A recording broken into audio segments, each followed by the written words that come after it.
Ecclesiastes, pasiuna. Ang basahon sa Ecclesiastes naglakip sa mga hunahuna sa usa ka taong maalamon na naghimo og lalom nga pagpamalandong mahitungod sa kinabuhi sa tawo.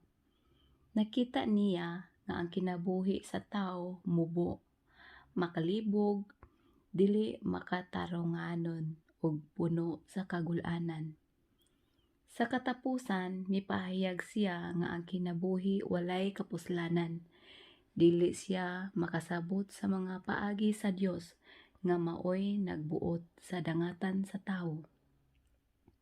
Apan bisan pa niini, gitambagan niya ang katawhan sa pagbuhat kutob sa ilang mahimo ug sa pagpahimulos pag-ayo sa mga gasa sa Dios samtang makahimo pa sila. Daghan sa iyang mga hunahuna nagpakitag kakulang sa paglaom o gani makaguol. Ang pagkalakip niini sa Biblia nagpakita lamang nga ang pagtuo subay sa Biblia lapad kaayo kay bisan gani ang ngitngit nga panglantaw sa kinabuhi ug pagduha-duha gilakip man.